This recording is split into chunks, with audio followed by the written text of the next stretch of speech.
நான் என் அப்பா வீட்டுக்கு போறேன். நான் உனக்காக என் குடும்பத்தை விட்டுட்டு வந்திருக்கேன் சக்தி. என்ன சொல்லி காட்ட வைக்காத. என்னையும் நீ சொல்லி காட்ட வைக்காத. என் விருப்பம் இல்லாம என்ன தூக்கிட்டு வந்த. இங்க எனக்காக உன் குடும்பத்தை விட்டு வெளியே வந்துட்ட. என்னை ஏன் இப்படி ஒரு இக்கட்டான சூழல்ல மாட்டி விடுற வேளா?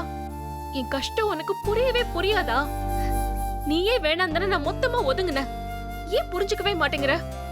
அப்படியே விட்டிருந்தா இப்ப நீ உன் வீட்ல நான் ஏன் வீட்லன்னு உனக்கும் ப்ராப்ளம் இருந்திருக்காது. நானும் நிம்மதியா இருந்திருப்பேன். உன்னை யார் இதெல்லாம் பண்ண சொன்னா? சக்தி, ஆளுக்கு அவங்க வீட்டுல இருக்கவா நம்ம கல்யாணம் பண்ணோம். நம்ம புருஷன் பொண்டாட்டி சக்தி.